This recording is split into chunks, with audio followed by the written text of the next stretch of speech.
तुम्हारा अन्नदाता, पग पग पर है संग तुम्हारे अन्नदाता।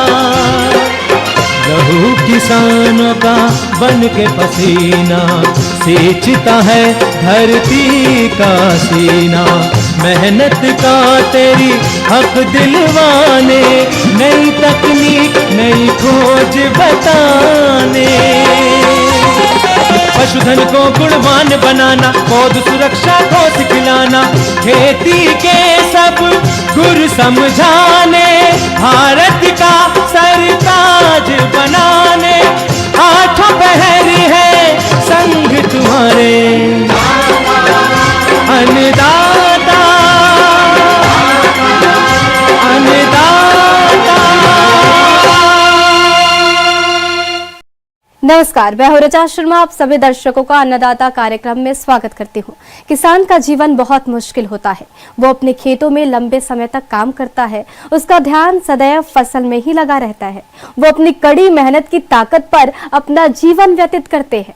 ऐसे ही किसानों की प्रगति के लिए हम खेती बाड़ी से जुड़ी कुछ महत्वपूर्ण जानकारियां आप तक लाते हैं। हर रोज सुबह आपके सामने हाजिर होते हैं। तो चलिए कार्यक्रम शुरू करते हैं और सबसे पहले देखते हैं क्या है आज के अन्नदाता में। आलू की उन्नत खेती करके कमाए अच्छी आय। सूकर पालन से लाखों की आमदनी कमा रहे किसान की कहानी।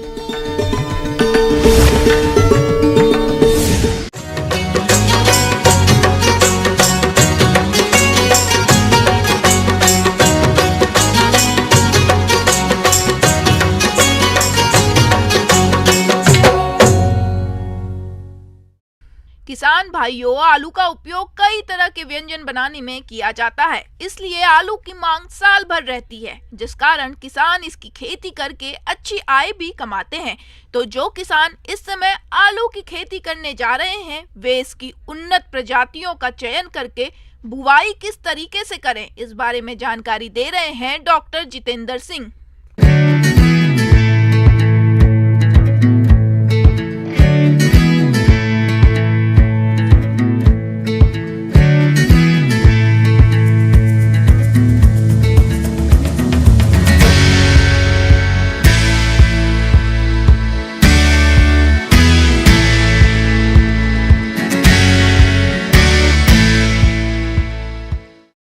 किसान भाइयों को सबसे पहले मैं बताना चाहूँगा कि आलू एक ऐसी फसल है जो दुनिया भर में हर कंट्री में लगाई जाती है।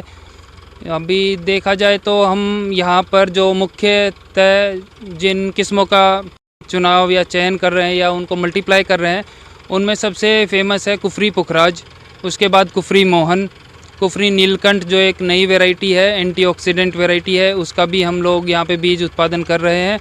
उसके साथ साथ इस वर्ष हमने एक नई वैरायटी कुफरी संगम है जिसको हमने इंट्रोड्यूस किया है और अगली बार किसान भाइयों को उसका बीज भी उपलब्ध करा दिया जाएगा। इसके अलावा हम कुफरी लीमा और कुफरी तार 2 का भी यहाँ पर ट्रायल और फील्ड में लगाया जा रहा है। किसान भाइयों, आलू की अच्छी उपज के लिए बलुई या हल्की दोमट भूमि जिसमें पर्याप्त मात्रा में जीवांश पदार्थ हो और जल निकास की अच्छी व्यवस्था हो उपयुक्त होती है। इसकी खेती के लिए भूमि का अधिक अम्लीय या क्षारीय होना हानिप्रद होता है। इसके अलावा किसान जहां सिंचाई की सुविधा सुनिश्चित हो ऐसे खेत का चयन करे। इसके साथ ही किसान भाइयों को जो इसके खेत को तैयार करने के लिए जो चीज़ें चाहिए, पहले तो अच्छी तरह से इसकी जुताई की जाए। हैरो से 2 बार हैरो किया जाए, एक बार उत्तर दक्षिण, एक बार पूर्व पश्चिम दिशा में, ताकि खेत पूरी तरह खुल जाए। इसके बाद इसमें कल्टीवेटर चलाया जाए जितना गहराई तक जा सकता है, क्योंकि आलू को लगाने के लिए जितनी खुली मिट्टी मिलेगी और जितना गहरा ये जाएगा कल्टीवेटर आपका मृदा के अंदर, उतना ही बढ़िया आपका आलू लगेगा, उतनी बढ़िया आपकी डोल बनेंगी बाद में जाकर। तो इसके बाद आप लोग इसमें रोटावेटर और सुहागे के साथ भी जुताई कर सकते हैं, जिससे रोटावेटर से आपकी ऊपर की मिट्टी भुरभुरी हो जाएगी और आपको आलू लगाने में बहुत ज़्यादा आसानी होगी। इसके साथ ही किसान भाई इसमें गोबर का खाद भी इस्तेमाल कर सकते हैं 20 से 25 टन प्रति हेक्टेयर के हिसाब से। और उसके साथ लगाने से पहले किसान भाई इसमें DAP और MOP का इस्तेमाल कर सकते हैं एज ए बेसल डोज। किसान भाइयों, अब बात आती है उर्वरक प्रबंधन की। तो 250 किलोग्राम यूरिया, 198 किलोग्राम DAP और 150 किलोग्राम MOP का आप प्रयोग करें, जिसमें यूरिया की 88 किलोग्राम और अन्य खाद उर्वरकों की पूरी मात्रा बुवाई के समय दें और शेष बची यूरिया की 165 किलोग्राम मात्रा का प्रयोग आप 30 से 35 दिन की खड़ी फसल में करें, जिससे आपके फसल की पैदावार अच्छी होगी। इसके उपरांत अगर किसान भाइयों को पर एकड़ में कितना आलू लगना चाहिए, उसके लिए 3 प्रकार के साइज़ होते हैं। एक होता है अंडर साइज़, एक होता है सीड साइज़ और एक होता है ओवर साइज़, जिसमें ज़्यादातर किसान भाई अंडर साइज़ और सीड साइज़ ही लगाते हैं, जिसमें हमें 12 से 15 क्विंटल प्रति एकड़ के हिसाब से बीज लगाना चाहिए। इसके बाद किसान भाइयों से ये भी आग्रह किया जाता है कि उसका बीज उपचारण कर लिया जाए। एक तो 2 तरीके से होता है बीज उपचारण। एक होता है आप इसको जब पढ़ाई के वक्त ही करके कोल्ड स्टोरेज में रखवा दें। एक होता है लगाने से पहले बोरिक एसिड 3% से आप इसका 15 से 20 मिनट उसके घोल में आलू को रखें, छायादार जगह पर रखकर उसको सुखाया जाए और उसके बाद जब बीज अंकुरित हो जाए उसको फिर लगा दिया जाए। अगर बीज अंकुरित हो चुका है तो बोरिक एसिड से कृपया ट्रीट ना करें, जिससे कि जर्मिनेशन में आपको प्रॉब्लम आ सकती है। और इसमें फिर आप जब आलू लगवाएं, इसमें आलू लगाने के लिए हमारे पास आजकल ऑटोमेटिक मशीनें भी हैं और आपके पास मैनुअल प्लांटर भी है, जिसमें डोल से डोल की दूरी 60 सेंटीमीटर, एक रो से दूसरी रो की 60 सेंटीमीटर और आलू से आलू की दूरी 30 सेंटीमीटर तक, 25 से 30 सेंटीमीटर तक रखनी चाहिए। इसके बाद आलू लगाने के बाद अगर आपने बढ़िया तरीके से पलेवा करके आलू लगाया है तो फिर आपको 5 से 8 दिन इसमें पानी देने की ज़रूरत नहीं है। अगर पलेवा नहीं किया हुआ तो आप लोग इसको लगाते ही तुरंत पानी दें। और एक बार का ध्यान रखें, अगर किसान भाई इसको अगर खाल बना के पानी डालना चाहते हैं, देना चाहते हैं, पानी लगाना चाहते हैं, तो किसान भाई ध्यान रखें कि पूरी डोल को आप कभी भी सबमर्ज ना करें। पानी को सिर्फ 2/3 भाग तक ही रहने दें। अगर पानी डोल के पूरी ऊपर आ गया तो इससे आलू ख़राब होने की स्थिति पैदा हो जाती है। और अगर आप टपका सिंचाई या फिर फुहारों से पानी दे रहे हैं तो इसमें आपकी 15 से 20% वृद्धि होगी पैदावार में। दूसरी चीज़ है कि खरपतवार से कैसे इसमें नियंत्रण पाया जाए।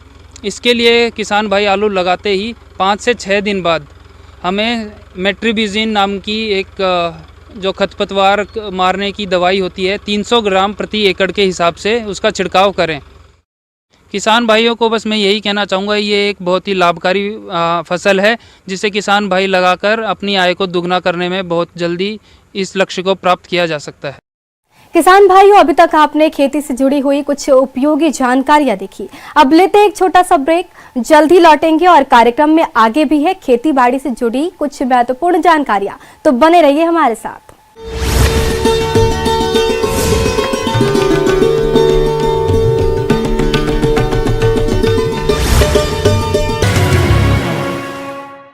ब्रेक के बाद आप सभी दर्शकों का अन्नदाता में स्वागत है। चलिए अब रुक करते हैं अगली कड़ी की ओर।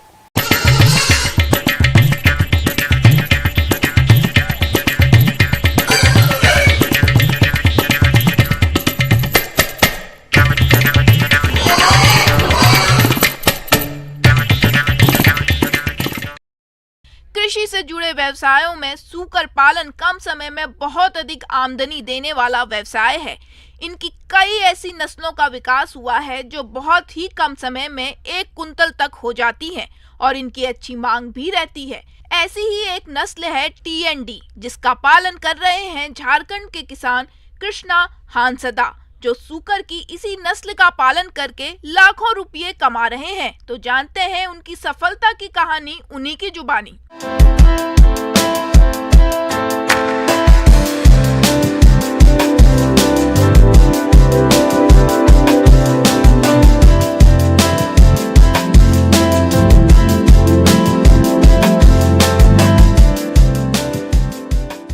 पिग फार्म करता हूँ। हमारे यहाँ अभी हमारे फार्म में 80 छोटा बड़ा मिला के 80 जानवर अभी हैं। 20 पीस कुछ दिन पहले बेच दिए हैं। और पहले हमको उतना सही से जानकारी नहीं था, ठीक से हम लोग प्रशिक्षण के अभाव से ठीक से नहीं करते थे। वैसे तो पहले बहुत पहले से ही करते थे, 2012-14 से करते थे, लेकिन यहाँ फार्म के तौर पर 2016 से शुरू किए हैं। अभी जो हमारे फार्म में वैरायटी है ये TND शुक्र है, जिसको अभी हम लोग झारसुक के नाम से भी जानते हैं। शुरू में हमारे पास 20 जानवर थे, मैंने मिला जुला, कुछ देसी भी था, कुछ ये सब। तो उस समय हमको विशेष मैंने प्रशिक्षण भी प्राप्त नहीं था, जिसके चलते हमको कई दिक्कत का सामना करना पड़ता था। प्रशिक्षण हमको कृषि विज्ञान केंद्र, वहाँ से हमको प्रशिक्षण मिला है। हम लोग को बारीकी से प्रशिक्षण दिए हैं, शुक्र का किस तरह प्रबंधन करेंगे, किस तरह कौन सा टाइम में बध्यकरण करेंगे, सारी चीज़ हम लोग को बारीकी से बताई गई है। और कौन सा दवाई कौन सा टाइम में देना होगा, ये सब सारा प्रशिक्षण हम लोग को वहाँ से प्राप्त हुआ है। आज इनकी उन्नत नस्लों का विकास हो चुका है, जिनका वजन काफी तेजी से बढ़ता है और मांस की क्वालिटी भी अच्छी होती है। ये किसान झारसुक नस्ल का पालन किए हैं। शुरू में तो हमारे पास 20 जानवर थे शुरू में, लेकिन धीरे धीरे करके अभी 100 से पार कर गए थे, लेकिन कुछ तो हटा दिए हैं। जो सुअर पहले साल भर लगता था, वो अभी 7-8 महीना में 90 किलो से 100 किलो तक हो जाता है। इस तरह करके मैंने इसको करते हैं। अभी तो मैंने 100 तक ही है ना, मादा मैक्सिमम, एक मादी मैक्सिमम 7 बच्चा देती है। वैसे तो 12-11 तक हो जाता है, लेकिन इसका एवरेज 7 निश्चित है, 7 देगी ही देगी। जैसे साल में एक मादी से दो बार बच्चा ले लेते हैं। 20 को मादी है तो 7 दूने 140 को बच्चा हो जाता है एक ये में। तो साल में 140 280 हम बच्चा ले लेते हैं। 80 किलो 90 किलो तक हो जाता है तो इसको बेच देते हैं। 125 से 30 रुपया करके पिछले डेट में ले गया था। साल में मोटा मोटी 7 लाख का बेच देते हैं। उसमें से 2.5 लाख खर्चा हो जाता है। उसी में हमारा गाड़ी का भाड़ा है और 2 गो लेबर भी हैं, और साथ में जो भी खर्चा है मेडिसिन वगैरह आता है, ये सब है। ये सब मैंने 4.5 लाख रुपया साल में बचा लेते हैं। इनकी संख्या बेहद तेजी से बढ़ती है। एक मादा साल में 2 से 3 बार बच्चे देती है, लेकिन व्यावसायिक तौर पर 2 बार ही बच्चे लेना लाभदायक रहता है। इनके यहाँ फिलहाल नरमादा और बच्चों सहित 100 सूकर हैं, जिसमें से 20 मादाओं से बच्चे लेते हैं, जिनसे 2 ब्यांत में 280 बच्चे तक हो जाते हैं। इनमें से 10% बच्चों की बीमारियों और अन्य कारणों से मौत हो जाती है और लगभग 252 सूकरों में से 20 से 22 मादा और 2 नरों को छोड़कर अन्य सभी सूकरों की बिक्री कर देते हैं। एक सूकर का वजन लगभग 90 किलोग्राम तक का हो जाता है और एक सूकर 125 रुपए प्रति किलोग्राम के हिसाब से लगभग 11,000 रुपए में बिकता है, जिससे इनको लाखों की आय हो रही है। इधर उधर भटकने के बाद हमको सबसे अच्छा व्यवसाय कृषि व्यवसाय में यही सूकर पालन ही हमको अच्छा लगा और इसलिए हम इस व्यवसाय को चुने। शहर में बहुत सारा होटल है, उस होटल का वेस्ट सब वो तो बेकार हो जाता है, इधर उधर फेंकने लगता है, वो सब भी सफाई हो जाता है और इसको भोजन भी हो जाता है। एक प्रकार का उसका भी काम हो गया, होटल का मालिक का भी, और हमारा जो व्यवसाय चल रहा है ये भी ये सुचारू रूप से हो जाता है। मैंने एक दूसरा का एक पूरक है, इसमें ज़्यादा पूंजी का इन्वेस्ट करने की भी ज़रूरत नहीं है। आप मान लिया एक मादी लेते हैं, 4 मादी एक मादा से शुरू कर सकते हैं, ये बेहतर है। और अभी तो और भी ऐसे ड्राई फ्रूट सब भी बन रहा है, जैसे एक तो नेपियर घास करके आता है, ये घास भी सुअर लोगन बड़ी चाव से खाते हैं, और मकई वगैरह ये सब खिला के भी अच्छा इसका ग्रोथ लिया जा सकता है। जैसे बीमारी देखा जाए तो 2 प्रकार ही बीमारी देखने को मिलता है अधिकतर, जैसे FMD और आपका ये स्वाइन फीवर का, ये 2 दवाई देना ज़रूरी है। जैसे FMD का साल में 2 बार देना चाहिए और स्वाइन फीवर का साल में एक बार वैक्सीन कर देना चाहिए। हम जैसे स्वाइन फीवर का वैक्सीन प्राय हम ठंडा में देते हैं और FMD का वही साल में 2 बार ये दो प्रमुख बीमारी है, इसको ठीक से ध्यान देने से ही इसमें हम अच्छे कर लेते हैं। जैसे खुजली बीमारी सब के लिए हिमेक्स वगैरह है, से उसको ट्रीटमेंट कर देते हैं। जहाँ खुजली हो गया तो उसको लगा के उसको अच्छी तरह शरीर में रगड़ देते हैं, तो इसमें खुजली वाला बीमारी ख़त्म हो जाएगा। और बच्चा का जो एक तो तीसरा दिन में आयरन का ये करते हैं, इंजेक्शन देते हैं, उसमें फेरिटॉक्स करके एक तो दवाई आता है। तीसरा दिन जन्म होने के बाद तीसरा दिन और उधर 14 दिन में 2 बार कर देते हैं, उसमें वो ग्रोथ अच्छा ले लेता है। यही सब बीमारी में खास ज़्यादा नहीं है। और साफ़ सफाई में ज़्यादा ध्यान देते हैं, जैसे समय समय में फेनल से भी छिड़काव करते हैं, समय समय ब्लीचिंग पाउडर का छिड़काव करते हैं, सप्ताह में 1 बार 2 बार। जितना साफ रखिएगा बीमारी उतना कम होगा। जब बच्चा देती है मादी, उस समय थोड़ा ध्यान रखना पड़ता है कहीं उसको दबे ना, उस समय हम ध्यान देते हैं। उस समय फार्म में एनी टाइम रहते हैं, देखते हैं कहीं बच्चा दे तो कहीं दब तो नहीं गया। मादी में दूध का प्रॉब्लम हो गया तो उस समय दूध भी खिलाते हैं अलग से। सूकर पालन में आवास बेहद ही महत्व रखता है, इसीलिए इनके रहने के लिए अच्छी जगह होनी चाहिए जहां अच्छी तरह से ये घूम सकें। आवास में गर्भित सूकर, नर सूकर और थोड़ा बड़े होने के बाद बच्चों के लिए अलग अलग जगह होनी चाहिए। रही बात बिक्री करने का, बिक्री के लिए बाहर इसको ले जाने की ज़रूरत नहीं है। आपका माल तैयार हो गया, पार्टी लोगन आ जाएगा, माल देखेगा, है ना। अब भाव तय कर लीजिए उनके साथ, जो भी मार्केट में है उस हिसाब से। और हम लोग जैसे बेचते हैं, हम लोग थोक के भाव में नहीं, हम लोग ये करके बेचते हैं, वजन करके। जैसे हमारे यहाँ बाहर से भी पार्टी आ जाते हैं, इस तरह करके माने बिक्री में कहीं प्रॉब्लम नहीं है। हम कोशिश कर रहे हैं आगे भी अच्छी तरह करेंगे, पीछे भी हमारा जगह है उधर। आगे और भी है खेती बाड़ी से जुड़ी बहुत सी रोचक जानकारियां, पर यहाँ पर रुकेंगे एक और ब्रेक के लिए, जल्द हाजिर होते हैं।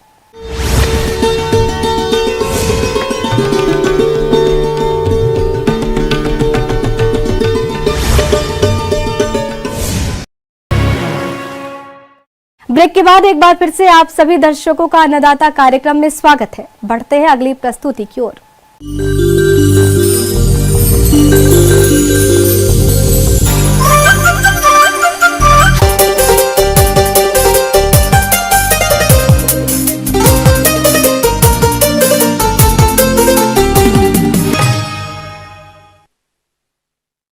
चना की खेती हमारे प्रदेश के सिंचित और असिंचित क्षेत्रों में बड़े पैमाने पर की जाती है। तो जो किसान भाई इस समय इसकी बुआई करना चाहते हैं, वे इसकी क्षेत्र के अनुसार अधिक पैदावार देने वाली प्रजातियों का चयन करके बुआई करें। तो आप चने की कौन कौन सी किस्मों का चयन करें और इसकी बुआई करते समय किन किन बातों का खास ध्यान रखें, इस बारे में जानकारी के लिए देखिए कार्यक्रम की ये विशेष प्रस्तुति।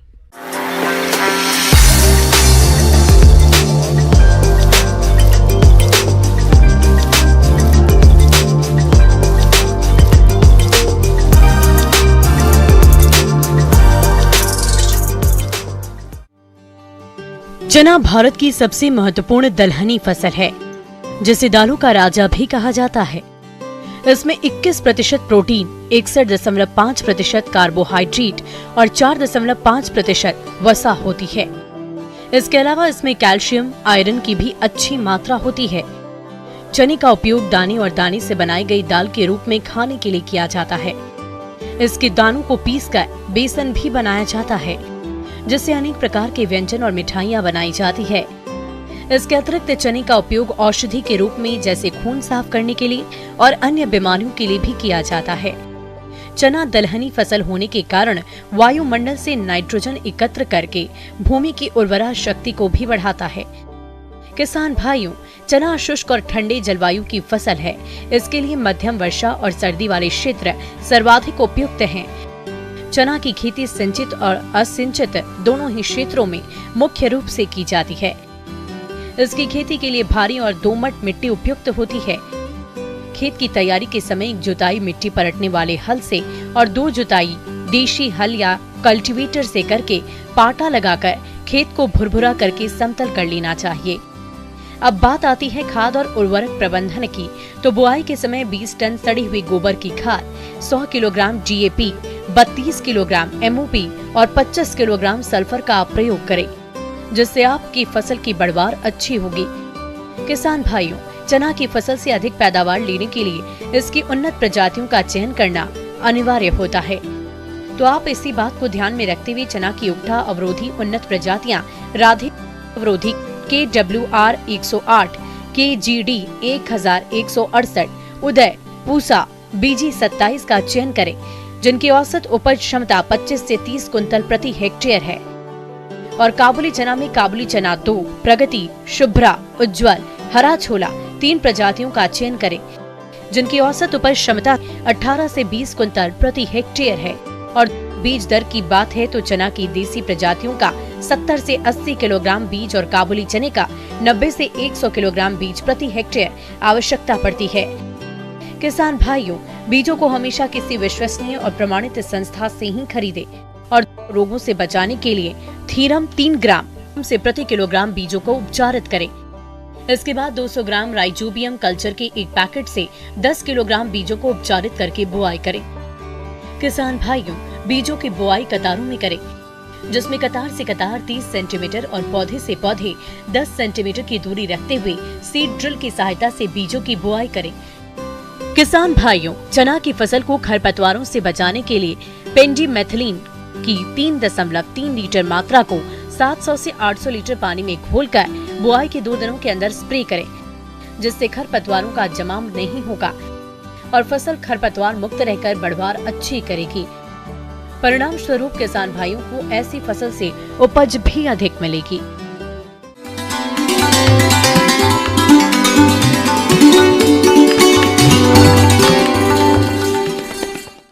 अन्नदाता हेल्पलाइन निःशुल्क फोन संपर्क सेवा के माध्यम से आपके द्वारा पूछे गए प्रश्नों में से 1 या 2 महत्वपूर्ण प्रश्न को हम अपने कार्यक्रम में शामिल करते हैं। इसी के तहत आज का चयनित प्रश्न और उसका जवाब इस प्रकार है। आज के अन्नदाता हेल्पलाइन में जिस प्रश्न को कार्यक्रम में शामिल किया गया है उसे पूछा है गांव बोहा, जिला जैसलमेर के किसान प्रदीप कुमार ने। आप जर्सी गाय के पालन पर जानकारी चाहते हैं, तो प्रदीप कुमार जी आपकी जानकारी के लिए प्रस्तुत है कार्यक्रम का यह अंश।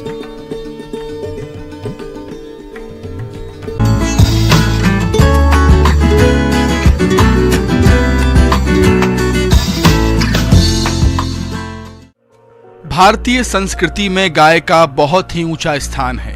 प्राचीन काल से ही ये भारत की अर्थव्यवस्था की रीढ़ रही है। आजकल भारत में विदेशी गाय बहुत ही लोकप्रिय हो रही हैं।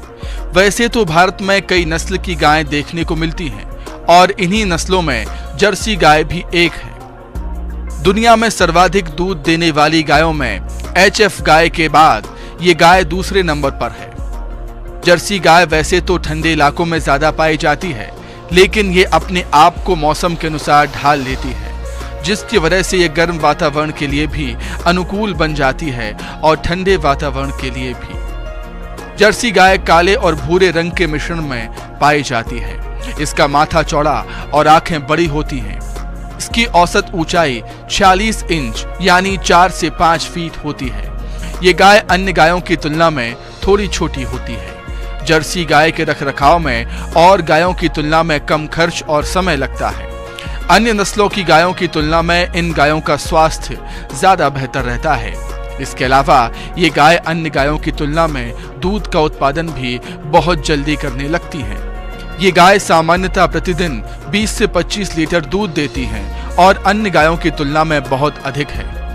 अपनी अनेक खूबियों और किसानों के लिए आर्थिक रूप से फायदेमंद होने के कारण ये गाय आजकल डेयरी किसानों की पहली पसंद बनी हुई है।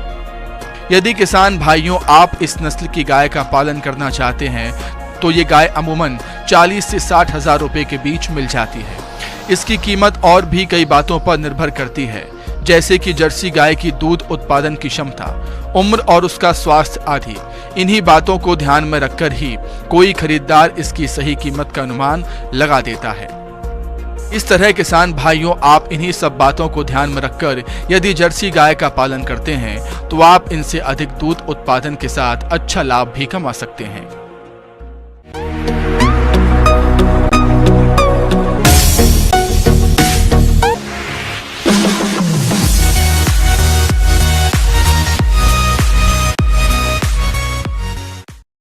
आइए अब एक नजर डालते हैं राज्य के कुछ चुनी हुई मंडियों के प्रमुख फसलों के बाजार भाव पर।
किसान भाइयों, अन्नदाता आपकी सेवा के लिए संकल्परत है। कृषि संबंधित समस्या और सुझावों के लिए आप हमें इस पते पर संपर्क भी कर सकते हैं।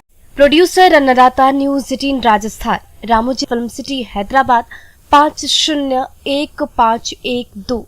साथ ही आप हमें ईमेल भी कर सकते हैं। हमारा ईमेल है p18annadatarajasthan@nw18.com। इसके अतिरिक्त आप हमें निःशुल्क हेल्पलाइन नंबर 180088921663 पर सोमवार से शनिवार सुबह 10 से शाम 4 बजे के बीच संपर्क कर सकते हैं। किसान भाइयों, अब समय हो रहा है आपसे विदा लेने का, तो हमारी अन्नदाता टीम को दीजिए इजाजत। कल फिर आपसे होगी मुलाकात कृषि संबंधित कुछ और महत्वपूर्ण जानकारियों के साथ। नमस्कार।